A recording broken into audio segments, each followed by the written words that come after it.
रोज नई कहानियों के लिए चैनल को सब्सक्राइब जरूर करें। तो चलिए आज की कहानी शुरू करते हैं। उठो भाई, अलार्म बज गया है, कहकर पत्नी के उत्तर की प्रतीक्षा किए बिना राकेश ने फिर करवट बदल ली। चिड़ियों की चहचहाहट और कमरे में आती तेज रोशनी से राकेश चौंक कर जाग पड़ा। यह क्या, तुम अभी तक सो रही हो? मधु सुना नहीं था क्या? मैंने तुम्हें जगाया भी था। देखो क्या वक्त हो गया है। बाप रे, 8। जल्दी से राकेश बिस्तर से उठा तो माधवी के हाथ से अचानक उसका हाथ छू गया। वो चौंक पड़ा। माधवी का हाथ तप रहा था। माधवी बेखबर सो रही थी। राकेश ने एक चिंता भरी नजर उस पर डाली और सोचने लगा, यदि मौसमी बुखार ही हो तो अच्छा है। 2-3 दिन में लोटपोट कर मधु खड़ी हो जाएगी। अगर कोई और बीमारी हुई तो जाने कितने दिन की परेशानी हो जाए। सोचते सोचते राकेश बच्चों को जगाने पहुंचा। चाय बनाकर माधवी को जगाते हुए राकेश बोला, उठो मधु, चाय पी लो। माधवी ने आंखें खोली। क्या समय हो गया? अरे 9, आपने मुझे जगाया नहीं। आज बच्चे स्कूल कैसे जाएंगे? राकेश मुस्कुरा कर बोला, बच्चे तो स्कूल गए, तुम क्या सोचती हो मैं कुछ कर ही नहीं सकता। मैंने उन्हें स्कूल भेज दिया है। टिफिन? चिंता न करो, टिफिन देकर ही भेजा है। माधवी को खुशी भी हुई और अचंभा भी कि राकेश इतने लायक कब से बन गए। वो सोई रह गई और इतने काम हो गए। राकेश पुनः बोला, मधु और बिस्कुट लो, तुम्हें बुखार लगता है। यह रहा थर्मामीटर, बुखार नाप लेना। अब दफ्तर जा रहा हूँ। नाश्ता कर लिया है। टिफिन? जरूरत नहीं, वहीं दफ्तर में खा लूंगा। यह दवाइयों का डब्बा है, जरूरत के मुताबिक गोली ले लेना। एक सांस में कहता हुआ राकेश कमरे से बाहर हो गया, पर दूसरे ही पल फिर अंदर आकर बोला, अरे दूध तो गैस पर ही चढ़ा रह गया। शीघ्र ही राकेश थमस में दूध भरकर माधवी के पास रखते हुए बोला, थोड़ी देर बाद पी ले। राकेश के जाते ही माधवी सोचने लगी, इतनी चिंता, इतनी सेवा, फिर भी खुश होने के बजाय उसका मन भारी होता जा रहा था। इतना भी नहीं हुआ कि माथे पर हाथ रखकर देख लेते।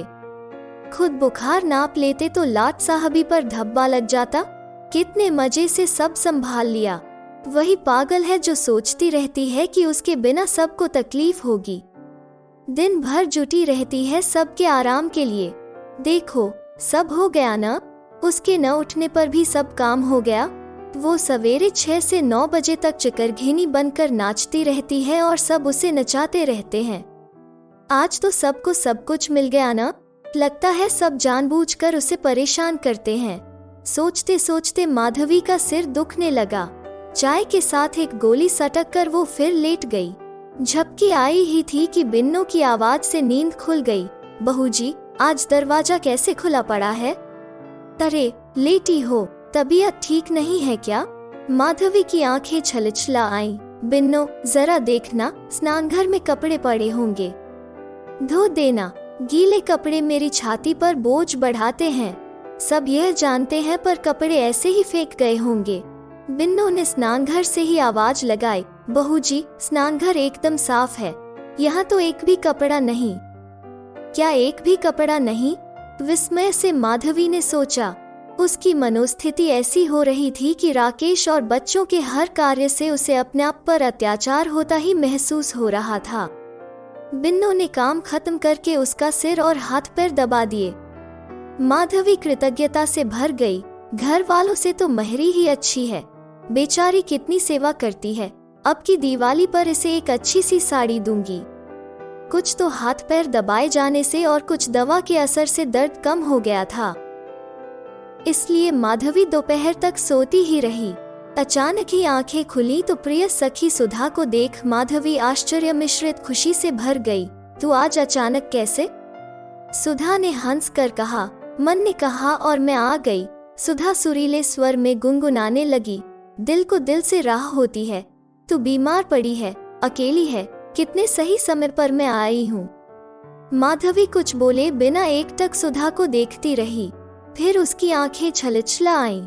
सुधा ने अचरज से पूछा, अरे क्या हुआ? भीगे हुए करुण स्वर में अपने दिन भर के विचार बिंदु एक एक कर सुधा के सामने परोस दिए माधवी ने। स्वार्थी राकेश और बच्चों के किस्से, उसकी सेवा टहल में की गई कोताही, जानबूझकर उससे फायदा उठाने के लिए की गई लापरवाहियों के किस्से, उदाहरण सब सुनाते हुए अंत में न चाहते हुए भी माधवी के मुंह से वो निकल गया जो उसे सवेरे से परेशान किए था। देखो न, मेरे बिना भी तो सबका काम होता है, मेरी इन लोगों को जरूरत ही क्या है। सवेरे 6 से 9 बजे तक चिकरघिनी की तरह नाचती हूँ। मुझसे तो राकेश ज्यादा कार्यकुशल है। सुबह फटाफट बच्चों को स्कूल भेज दिया। सुधा मुंह दबाकर मुस्कान रोक रही थी। उस पर नजर पड़ते ही माधवी भभक उठी। तुम हंस रही हो? हंसो, मैंने बेवकूफी में जो इतने साल गंवाए हैं उनके लिए तुम्हारा हंसना ही ठीक है। सुधा ठहाका लगाकर हंस पड़ी। सच मधु, तुम बहुत भोली हो। फिर गंभीर होते हुए समझाने लगी, क्या मैं अपने आप आ गई हूँ?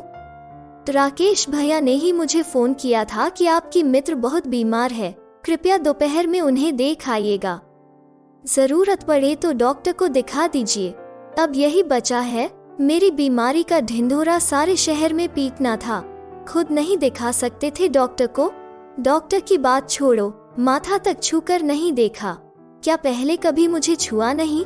सुधा हंसकर बोली, खुद छुआ है भाई, इसमें क्या शक है?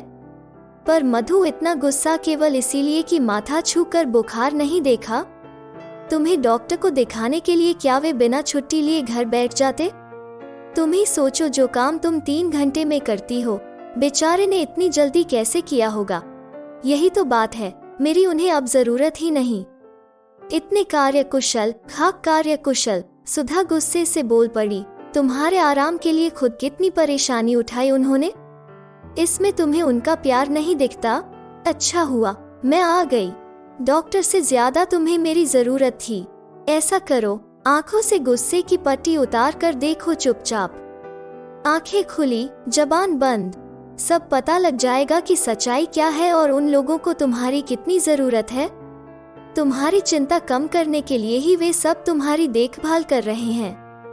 माधवी को सुधा की बातें कुछ समझ आईं, कुछ नहीं, पर उसने तय किया कि जबान बंद और आंखें खुली रखकर देखने की कोशिश करेगी। शाम को एक एक कर सब घर लौटे। पहले बच्चे, फिर राकेश। उसने आते ही पूछा, क्या हाल है? बिन्नो आई थी, दवा ली? हाँ, एक गोली ली थी, माधवी ने धीरे से कहा। ठीक है, आराम करो। और कोई तो नहीं आया था? नहीं तो, किसी को आना था क्या? नहीं भाई, यूं ही पूछ लिया। हाँ, याद आया, सुधा आई थी, माधवी बोली। सुनते ही राकेश के चेहरे पर इत्मीनान झलक उठा। वो उत्साह से बोला, चलो बच्चों, दूध पी लो, फिर हम सब खिचड़ी बनाएंगे। गुड़िया सोचते हुए बोली, पिताजी, हमें खिचड़ी बनानी तो आती नहीं है। अच्छा, तो क्या बनाना आता है? गुड़िया चुप हो गई क्योंकि उसे तो कुछ भी बनाना नहीं आता था। उसे देखकर सब हंसने लगे। राकेश उत्साहपूर्वक बोला, चलो हम सब मिलकर बनाएंगे। तुम्हारी माँ आराम करेंगी। रसोई से आवाजें आ रही थीं। माधवी सुन रही थी। पिताजी, चावल दाल बीनने होंगे? नहीं बेटा, धोकर काम चल जाएगा। पर पिताजी, माँ तो शायद बीनती भी हैं। शायद न, तुम्हें पक्का तो नहीं मालूम? माधवी का मन हुआ कि चिल्ला कर बता दे, चावल दाल बीने जाएंगे, पर फिर सोचा, हटाओ, कौन उससे पूछने आ रहा है जो वो बताने जाए।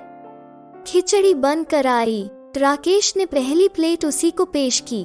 पहला चम्मच मुंह में डालते ही कंकड़ दांतों के नीचे बज गया। सब एक दूसरे का मुंह ताकने लगे।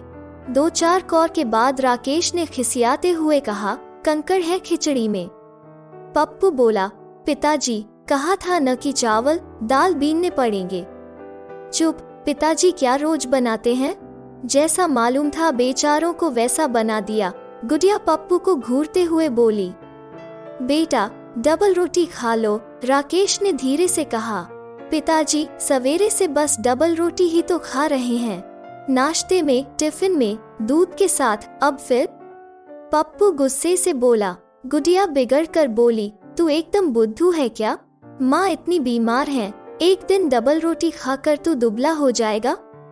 पिताजी ने भी सवेरे से क्या खाया है? कितने परेशान हैं? गुड़िया की इस बात से कमरे में सन्नाटा छा गया।